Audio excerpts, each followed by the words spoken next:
নমস্কার, চলে এসেছি আজ আবার নেটফোরিং প্রকাশিত অনামিকা এবং বইয়ের থেকে নেওয়া থ্রি মাস্কেটিয়ার্স গল্পের সেকেন্ড এপিসোড নিয়ে।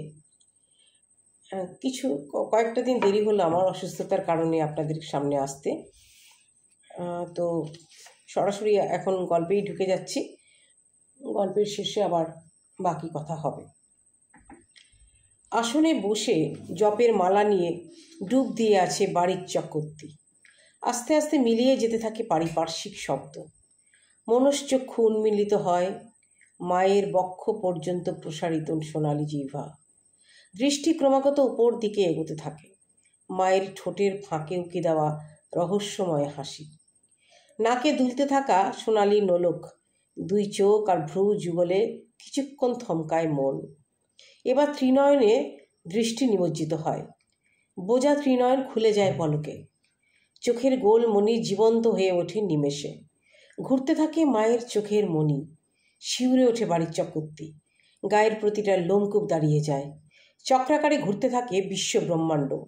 পাক খেতে থাকে বাড়ির চক্রবর্তীর শৈশব, যৌবন ও প্রৌঢ়ত্বকাল। দলা পাকাতে থাকে ভূত, বর্তমান ও ভবিষ্যৎ। জীবনের ফেলে আসা দিনগুলো ধাক্কা দেয় বুকের খাঁজে। উঠে আসে কখনো কোনো মানব, কখনো মানবী। পাওয়া না পাওয়ার ছিটকে যায় উল্কার মতো। ছবির মতো ভেসে ওঠে ছেলেবেলা। ফুটবল মাঠ, মাঠের পুক্কনে ভাঙা পাঁচিল, যেটা টপকাতে পারলেই শ্মশান। পশ্চিম দিকটা একটা বিশাল বড় তেঁতুল গাছ। গাছে উঠে পাকা তেঁতুল পেরে আনত হীরক। নিচে গামছা ধরে থাকতো সে নিজে এবং শ্যামল। পুটি কাঁচা লঙ্কা, নুন, তেল আর চিনি দিয়ে মাখত কলাই করা চ্যাপ্টা থালায়। সে স্বাদ যেন অমৃত। মুখ দিয়ে শব্দ উঠত টকাস টকাস। একদিন অতি লোভে পুটির হাতটা টেনে নিয়ে একটা একটা করে আঙুলগুলো চেটেছিল সে। চোখ বুজে স্বাদ আহরণ করার সময়ই এক হ্যাঁচকা টানে পুটি হাত সরিয়ে নিয়েছিল। শ্যামলার হীরক হাঁ হয়ে পুটি আর ওর দিকে তাকিয়েছিল। 5টা রক্ত মাংসের তেঁতুল ছড়া না চাটতে পারার আফসোস তখন ওদের চোখে মুখে ফুটে ওঠে। ফিরে আসে মন আবার গার্হস্থ্য জীবনে। স্ত্রী কমলাকে প্রথম যেদিন স্পর্শ করার সময় বুঝে গেছিল যে সে নারী দেহর প্রতি কোনো আকর্ষণই তার নেই। নারীর নগ্ন দেহ তাকে বশ করতে অপারগ। দীর্ঘক্ষণ সেই দেহর পাশে শুয়েও তার ভেতর বিন্দু মাত্র কামভাব জাগছে না। পরদিন কমলার শুকনো মুখ তাকে মনে মনে ক্লেদাক্ত করে তোলে। কমলার তখন বয়স বছর 20 হবে। স্বামীর বক্ষলগ্না হয়ে কামনায় থরথর করে কাঁপতে থাকতো কমলা প্রতিটা রাতে। সেসব বুঝেও গুটিয়ে রাখত নিজেকে। একদিন কমলার চোখের কোণ বেয়ে জলের ধারা নেমে আসে। নিষ্পাপ মন কোকিয়ে বলে ওঠে, তুমি কি আর কাউকে ভালোবাসো? ওই রকম একটা জ্বলন্ত অগ্নিপিণ্ড টকবকে 26-এর তারুণ্যর ভেতরে আগুন ছড়াতে পারল না। সেদিন সে কমলার মাথায় হাত বুলিয়ে শান্তস্বরে বলেছিল, আমায় ক্ষমা করো তুমি। তোমাকে আমি আমার আত্মার সাথে বেঁধেছি, শরীরের সাথে নয়। এ আমার হয়তো ব্যর্থতা একজন পুরুষ হিসেবে, একজন স্বামী হিসেবে। তুমি আমায় ত্যাগ করতে পারো অনায়াসে, আমার দিক থেকে কোনো বাধা নেই। শরীরের মিলন তো যার তার সাথেই হতে পারে, কিন্তু আত্মার মিলন, সে তো আমার পরম পাওয়া। আমি তোমার কাছেই পড়ে থাকতে চাই। এভাবে বলে নিজেকে ছোট করো না কমলা। পড়ে থাকা নয়, তুমি আমাকে বেষ্টন করে থাকবে আজীবন আমার কর্মকাণ্ডে, আমার বর্তমান ও ভবিষ্যতের জীবন যুদ্ধে। তুমি ছাড়া এ যুদ্ধ জয় আমার পক্ষে অসম্ভব। কমলা স্বামীর পায়ের কাছে নগ্ন দেহে নত জানু হয়ে প্রণাম করে। সে কমলার মাথায় হাত বোলায় পরম যত্নে ও সন্তর্পণে। কমলার দেহে স্ফুলিঙ্গ জাগে, কিন্তু তা কামভাবে নয়।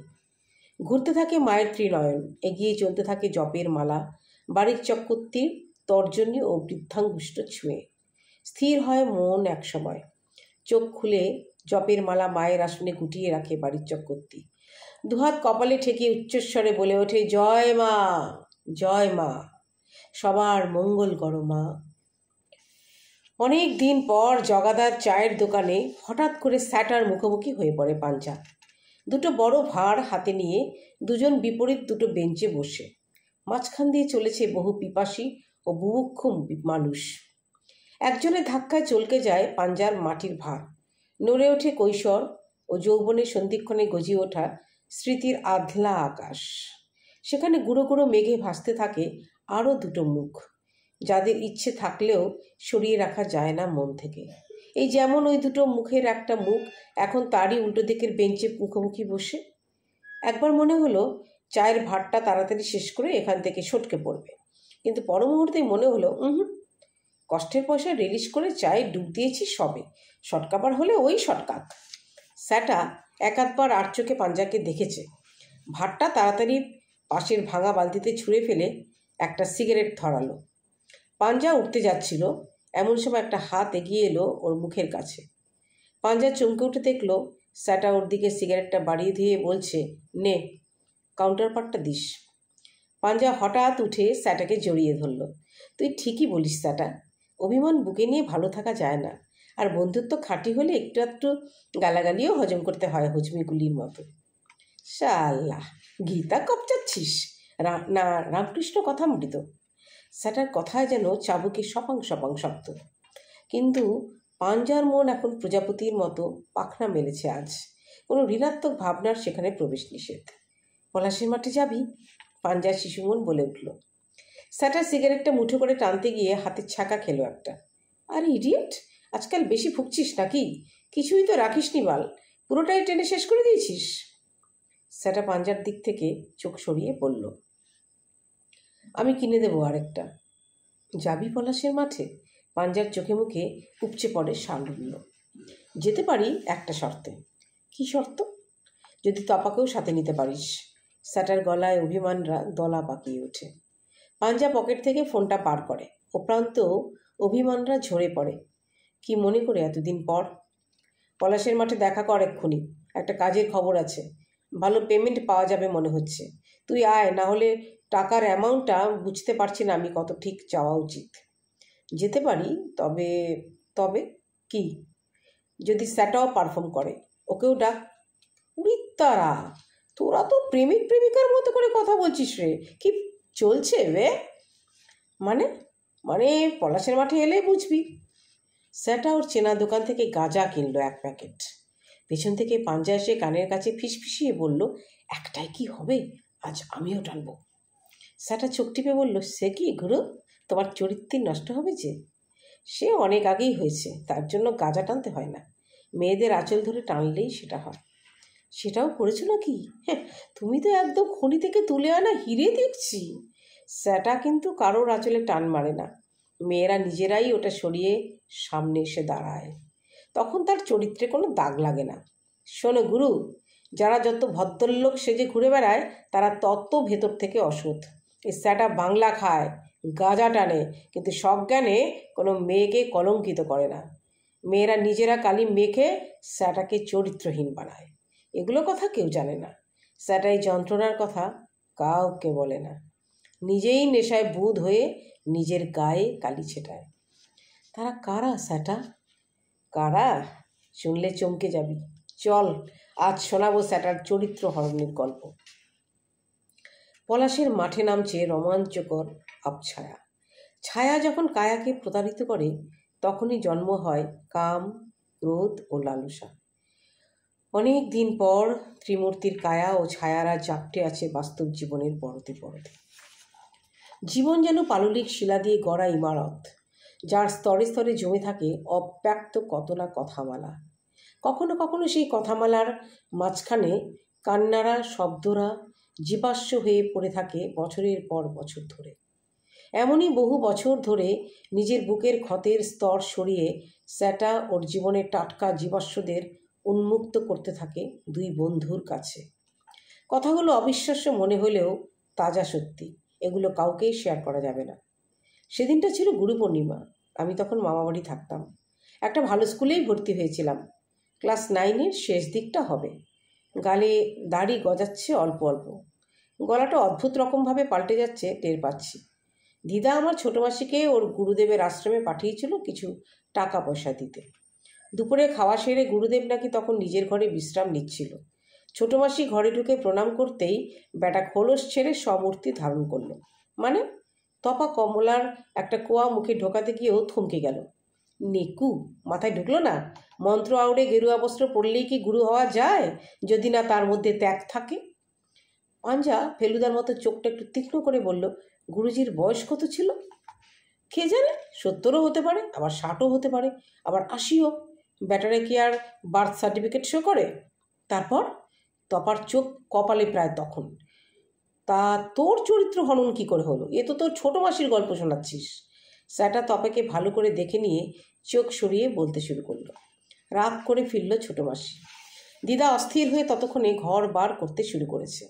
তখন টেলিফোনের জমানাও নয়। ততক্ষণে টুকটাক 2-4খানা প্রেমও করে ফেলেছে ছোটো মাসি। দিদা ভেবেছিল নির্ঘাত সিনেমা দেখতে গেছে। গেটের আওয়াজ শুনেই আমি দৌড়ে গেলাম ছোটো মাসির কাছে। দিদা ততক্ষণে চুলের মুঠি ধরে হির হির করে টানতে শুরু করে দিয়েছে ছোটো মাসিকে। এমনিতেই ছোটো মাসি বিধ্বস্ত ছিল, তার উপর পুরো ভ্যাবাচাকা খেয়ে গেছে। আমার দিকে অসহায়ের মতো তাকিয়েছিল। আমি কোনো মতে দিদার হাত ছাড়াতেই দৌড়ে চিলেকোঠার ঘরে দরজা দিল ছোটো মাসি। বড় মামা মামি অনেকক্ষণ দরজা ধাক্কালেও কোনো লাভ হয়নি। অনেকটা রাত হবার পর আমি চুপচাপ করে রান্নাঘরে ঢুকে ছোটো মাসির ঢাকা দেওয়া খাবারের থালাটা নিয়ে বারান্দার দিকে এগোতেই ঝুপ করে কারেন্ট চলে গেল। আমি পা টিপে টিপে এগোতেই একটা হ্যাঁচকার টান অনুভব করলাম। চমকে উঠে কে বলতেই চাঁদের আলোয় একটা নারী মূর্তি দেখতে পেলাম। ভাতের থালাটা শক্ত করে ধরে আমি শক্তি নিয়ে জিজ্ঞেস করলাম, কি চাই? সেই নারী মূর্তি হিসিস করে বলল, যদি বলি তোকে। আমি হতবাক। তখনও ওইসব কথা বোঝার মতো অত বোধ আমার হয়নি। আমি বললাম, ছোটো মাসি কিচ্ছু খায়নি রাতে, আমি খাবারটা দিয়ে আসি, দরজা খোলে কিনা দেখি। ছায়ামূর্তি বলে উঠল, আর আমি যে সব দরজা খুলে দাঁড়িয়ে আছি সেটা তোর চোখে পড়ে না? আমি বোকার মতো প্রশ্ন করলাম, মানে? ছায়ামূর্তিটা তখন একটা একটা করে বসন খুলতে লাগলো। আমি ভয়ে চোখ বুজে ফেলেছিলাম। সে খিলখিল করে হেসে কানে কানে বলল, সারাটা জীবন কি ছোটই থেকে যাবি, বড় হবি না? আমি চোখ বন্ধ করেই বললাম, ওগুলো খারাপ কাজ। কানের কাছে গরম গরম শ্বাস ঘন ঘন পড়তে লাগলো। ছায়ামূর্তিটা আমাকে চেপে ধরে বলল, কি করে জানলি ওগুলো খারাপ কাজ? করেছিস কখনো? আয়, আজ না হয় একটু খারাপই হলি। সেদিন ছোটো মাসির সাথে সাথে তোদের স্যাটার চরিত্রটাও। কে ছিল ওই ছায়ামূর্তি? পাঞ্জা চিবিয়ে চিবিয়ে বলল, ছোটো মামার বউ। কি? পাঞ্জা চমকে উঠল। সেই থেকে স্যাটা আর কোনো নারীকেই বিশ্বাস করে না। পাঞ্জা একটা সিগারেট ধরিয়ে ধোঁয়াটা ছেড়ে বলল, তোর ছোটো মামার অ্যাক্সিডেন্টটা বিয়ের কতদিন পর হয়েছিল? 3 বছর। বাচ্চা কাচ্চা হয়নি? কেন? তা জানি না। ছোটো মামা ইম্পর্টেন্ট নন তো? সেটা গোল গোল চোখ করে বলল, মানে? গুগল সার্চ করে নিস। চল ওটা যাক। পাঞ্জা উঠে প্যান্টের থেকে ঘাস ছাড়তে লাগলো। আর ছোটো মাসির কি হলো? সেও আস্তে আস্তে অচেনা হয়ে উঠল, এক অশরীরই যেন। কীরকম? ছায়ামূর্তির মতো? সে গল্প আজ থাক, এর পরের দিন বলবো। দূর থেকে মিতুকে আসতে দেখলো পাঞ্জা। স্যাটাকে দূর থেকে হাত নেড়ে ইশারা করলো। স্যাটা কোনো রকম আগ্রহ দেখালো না।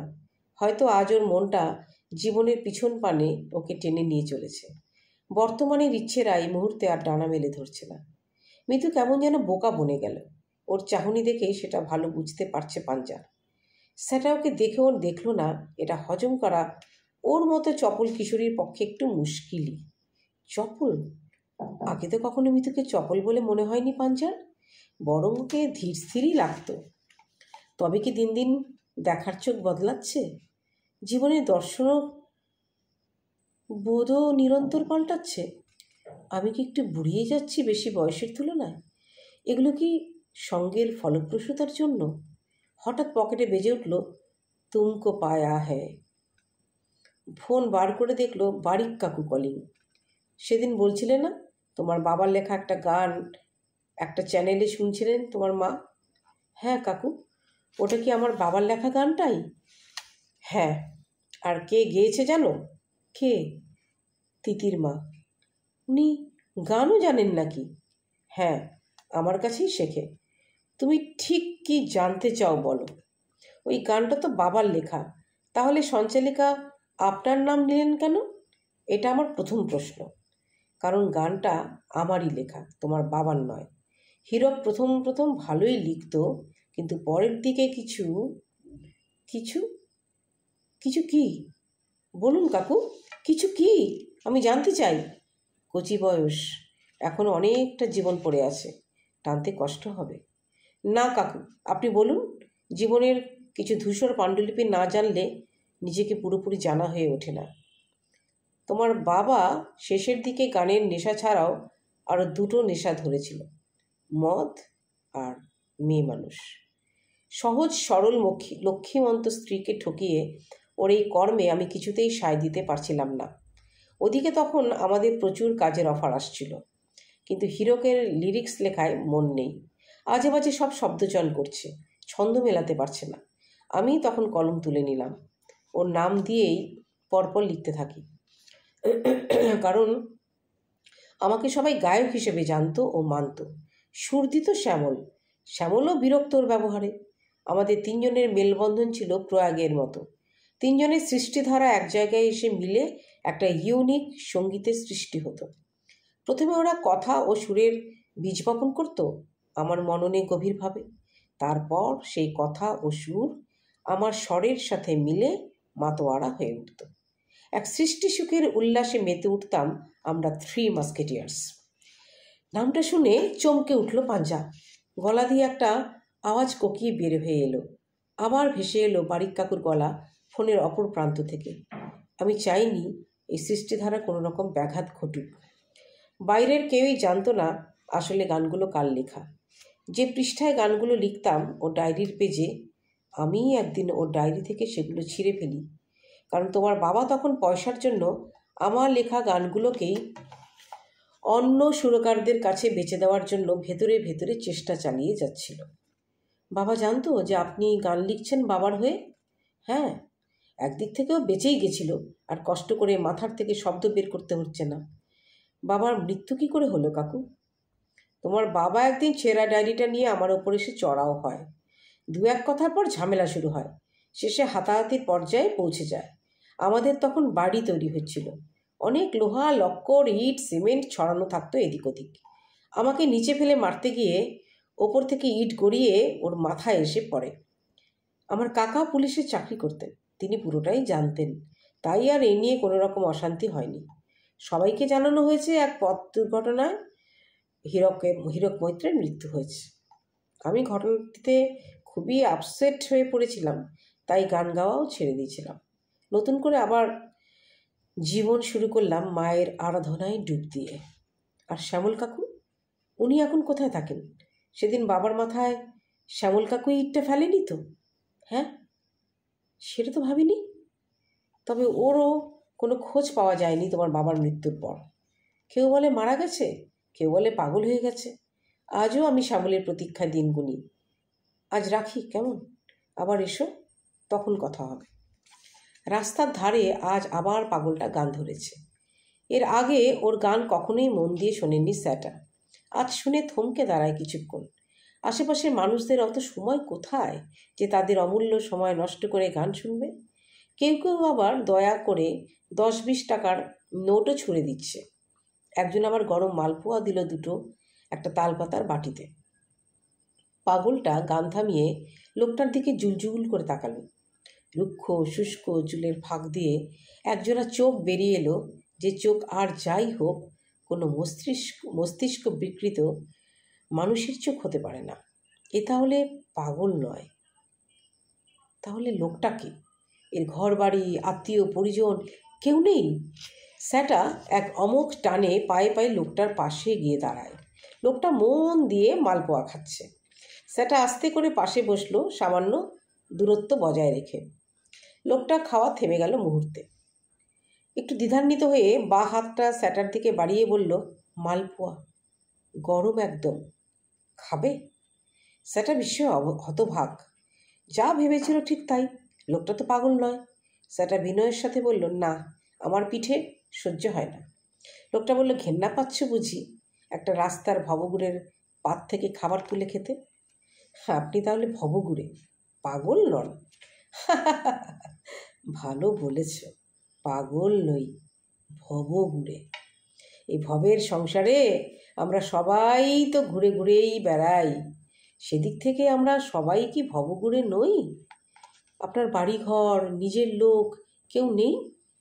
এ পৃথিবীতে কেউই নিজের হয় না, সবাই স্বার্থে জড়িয়ে থাকে, আর কিছুটা মায়া আর মোহ। এই তিনটের কোনোটিই আমার মধ্যে নেই, তাই বন্ধনও নেই। যখন যেখানে ইচ্ছে যাই, কিছুদিন থাকি, তারপর আবার অন্য কোথাও চলে যাই। পেট চলে কি করে? সারাদিন খান কি? যে যা আদরে অনাদরে দেয় খাই। এক এক রকমের এও এক রকমের মাধুকরী, বুঝলে? ভাত খাওয়া হয় মানে কেউ ভালোবেসে ভাত খাওয়ায়। খাবার তো খাবারই হয়, ওই বেঁচে থাকার জন্য যতটুকু পরিমাণ দরকার, এর বাইরে পাওয়াটাও উপরি পাওনা। কিন্তু কেন আপনি এভাবে পথে পথে ঘুরে মরছেন? কি কাজ করতেন আগে? একটা কাজই করতে পারতাম, সুর বাঁধতে। আরে বাস, আপনি সুর দেন নাকি? মানে আপনি সুরকার? তাই এত সুন্দর সুন্দর সব গান আপনি করে চলেন। এগুলো কি সব আপনারই সুর করা? ওসব এখন ইতিহাস। ইতিহাস করতে যেও না, তাতে সমস্যা বাড়বে। আবার সুর করতে পারেন না আপনি? কার জন্য করব? কে লিখবে আমার জন্য? কেন লিখবে? আমায় কে চেনে? আর আমি চাইও না আমায় কেউ চিনুক। কেন? আপনি পপুলার হতে চান না? এভাবে রাস্তায় রাস্তায় ঘুরবেন আর লোকের দয়ায় বাঁচবেন? এটা কি কোনো জীবন হলো? অনেক জীবন দেখলাম তো, অনেক চরিত্র, তাদের বোধ, বিচার বুদ্ধি, মানসিকতা। এর থেকে পাগল হয়ে থাকাই ভালো, নিজেকে ভোলার চেষ্টা করা। পারা সম্ভব নয়, তবু যতটুকু ভুলে থাকা যায়। যন্ত্রণায় প্রলেপ পড়ে। চলে গেল লোকটা। কাঁধের ঝোলাটা ঠিক করে সামলে রাস্তা ধরে এগিয়ে চলেছে। এরকম অদ্ভুত মানুষ এই প্রথম দেখল স্যাটা, যে জগৎ সংসার থেকে সরে এসে নিজেকে একটা আলাদা পরিচয়ে বাঁচিয়ে রেখেছে। কেন? কিছু তো রহস্য আছে। কি সেটা? হঠাৎই তপার ফোন। স্যাটা আনমনে ফোনটা তুলল। বল, কি হলো আবার? পাঞ্জা আজ রাতে থাকতে বললো ওদের বাড়ি। কেন? কাকিমার কাকু এক আত্মীয়ের বাড়ি গেছে, রাতে আসবে না, তাই একা থাকতে চাইছে না। ও, তাহলে ভালোবেসে ডাকছে না, স্বার্থের জন্য ডাকছে? এ আবার কি বলছিস রে? একদিন একটু আড্ডা দেওয়ার সুযোগ পেলাম আমরা, কোথায় তুই এনজয় করবি তা নয়। সবাই স্বার্থে চলে রে শালা। কি? কিছু না, আসবো, মাল নিয়ে আসবো, সারা রাত থাকবো তিনজনে। এমন সুযোগ তো আর বারবার আসে না। জীবনের কথা হবে আজ। কার জীবনের? কার আবার? তোদের? আমার? আর কার? আমরা তো আমাদের গল্প জানি। সবটা জানি কি? তুই তোর জীবনের সব গল্প আমাদের বলেছিস। আমি কি বলেছি তোদের? পাঞ্জাও কি সব কথা আমাদের বলেছে? বলেনি। বলতে গেলে মুড চাই, আর নেশা না হলে জীবনের কড়া সত্যিটা কেউ বলে না, বুঝলি? রাত 11টায় 3 বন্ধু গ্লাস ঠেকিয়ে বলে উঠল, উল্লাস! অনেকক্ষণ সবাই চুপচাপ। একসময় পাঞ্জাই শুরু করলো, তোর কি হয়েছে বলতো স্যাটা? একটু অন্যমনস্ক লাগছে আজ। আজ আরেক 3 মাস্কেটিয়ার্সের গল্প শুনলাম। চমকে উঠে পাঞ্জা। তপা গ্লাসে চুমুক দিতে গিয়ে থমকায়। আমরা ছাড়া আরও 3 মাস্কেটিয়ার্স আছে নাকি? ওয়েট, এই নামটা তো আমার দেওয়া, কারণ আমার বাবারা 3 বন্ধু ছিল। ডিপ বন্ডিং ছিল 3 জনের মধ্যে, বাবা, বারিক কাকু আর শ্যামল কাকু। ওদের একটা গানের ব্যান্ড বলবো না, তখনকার দিনে ব্যান্ডের কনসেপ্ট ছিল না, দল ছিল। তার নাম ছিল 3 মাস্কেটিয়ার্স। বাবা গীতিকার, শ্যামল কাকু সুরকার আর বারিক কাকু গায়ক। চমকে ওঠে স্যাটা, এক ঝটকায় তাকায় পাঞ্জার দিকে। ওনারা এখন কোথায়? বাবা তো একটা অ্যাক্সিডেন্টে শুনেছি মারা গেছে। বারিক কাকু বেঁচে আছে। আর শ্যামল কাকু? বলতে পারবো না, কেউ নাকি জানে না কোথায় থাকে। কেউ বলে মারা গেছে, কেউ বলে পাগল হয়ে গেছে। এক্স্যাক্ট খবর কেউই দিতে পারে না। আমি পারি। স্যাটা এক নিমেষে সবটুকু গলায় ঢেলে বলল, কি পারিস? শ্যামল কাকুর খবর? কোথায় আছে? কবে দেখা হলো তোর সাথে? পাঞ্জা হামলে পড়েছে। দেখি তো অনেক দিনই, তবে দেখা হলো আজ। কি হেয়ালি করে কথা বলছিস? হেয়ালি না, যে পাগলটা রাস্তায় রাস্তায় ঘুরে ঘুরে গান করে বেড়ায়, আমি নিশ্চিত সেই তোর শ্যামল কাকু। তুই কী করে জানতে পারলি? তপার চোখ তীক্ষ্ণ হয়। আজ কাছ থেকে ওনাকে দেখলাম, কথা বললাম, জানলাম ওনাকে উনি পাগল নন, ভবঘুরে। ইচ্ছে করে পাগল সেজে রাস্তায় রাস্তায় ঘুরে বেড়ায়। কেন? কিসের ভয়? ওই প্রশ্নটাই তখন থেকে ভাবছি।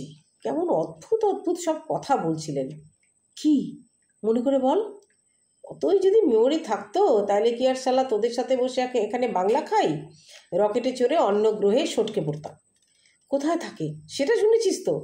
আমার তো মনে হলো যখন যেখানে জায়গা পায় শুয়ে পড়ে। তুই বুঝলি কি করে উনি শ্যামল কাকু হতে পারেন? উনি নিজেই বলেছেন যে উনি সুর বাঁধতেন। কি যেন বলছিলেন, বেশি ইতিহাস ঘুরতে যেও না, তাতে সমস্যা বাড়বে। আরও বলছিলেন কার জন্য সুর করব, কে লিখবে, আমায় কে চেনে।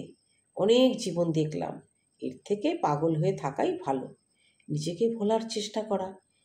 আর সালা মনে নেই। নে ঢাল একটু। জীবনটা দেখছি সবারই নরক, এক একজনের এক এক রকম।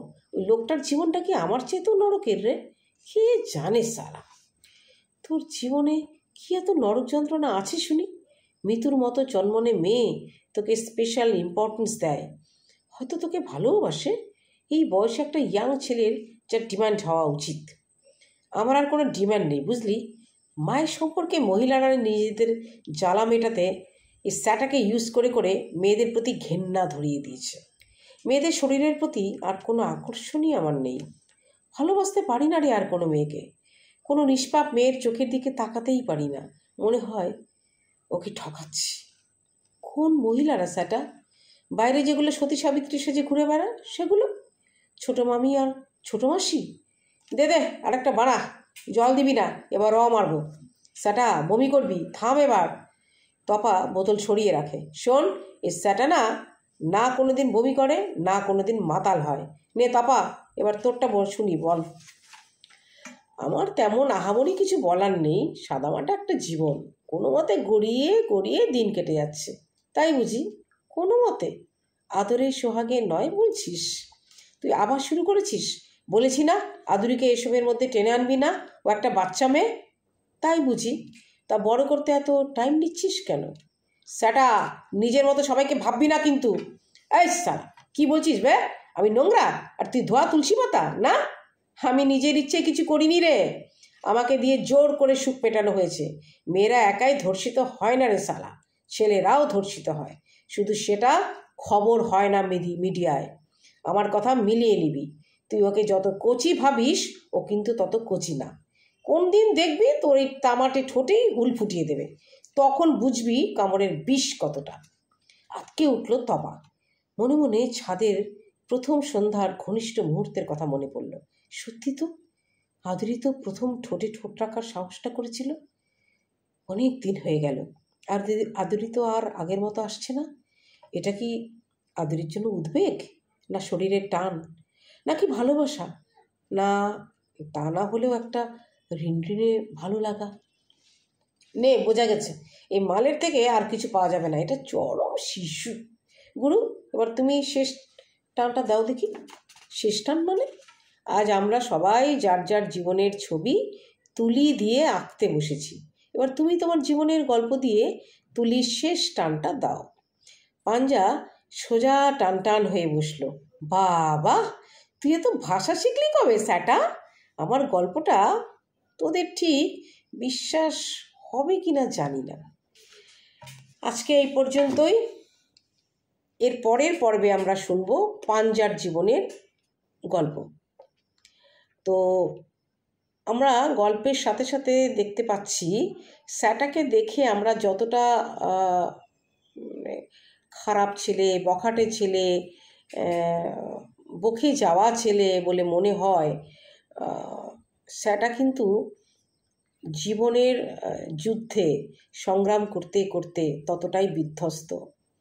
ওর মতন এত কচি বয়সে, এত নরম বয়সে যদি কেউ এরকম নরক যন্ত্রণা পায়, তবে তার কাছ থেকে আমরা তার জীবন থেকে বা তার মুখ থেকে বা তার কাছ থেকে আমরা কি আর বেশি আশা করতে পারি? একটা সুন্দর জীবন তো প্রত্যেকটি কিশোরীরই প্রাপ্য, তাই না? সেই কিশোরকে সেই জীবনটুকু ফিরিয়ে দেওয়া সবারই দায়বদ্ধতা, সবার। মনে হয় ইউনিভার্সেরও। দেখি চলুন আগামী পর্বে যত গল্প এগোবে তত দেখি যে স্যাটা তার জীবনে যা হারিয়েছে সেগুলো কি ফিরে পাবে ইউনিভার্সের কাছ থেকে। আজ এই পর্যন্তই শেষ করব। আরেকটা কথা বলে রাখি যে আমি দেখতে পাচ্ছি আমার অনেক নতুন সাবস্ক্রাইবার হয়েছেন। আমি জানি না আপনারা জানেন কি না যে এই চ্যানেলে আপনারা গল্পের পাশাপাশি অনেক শর্ট ফিল্মও দেখতে পাবেন, যেগুলি আমারই লেখা কোনো স্ক্রিপ্টের থেকে নেওয়া, অন্য কোনো ডিরেক্টরের ডিরেকশনে। আবার বেশ কিছু বেশি গল্পই বোধহয় বেশি শর্ট ফিল্ম আমার ডিরেকশনে করা। তো আপনারা এই গল্পের পাশাপাশি সেগুলো এনজয় করবেন, নিচে গিয়ে স্ক্রল করে করে দেখবেন, খুঁজে খুঁজে বার করবেন সেই শর্ট ফিল্মগুলো কী। এবং অনেকগুলো শর্ট ফিল্মই প্রচুর অ্যাওয়ার্ড পেয়েছে। তো এটাই আপনাদের জানানোর ছিল। তো আজকে এই পর্যন্তই। শুভরাত্রি, নমস্কার, সবাই ভালো থাকবেন।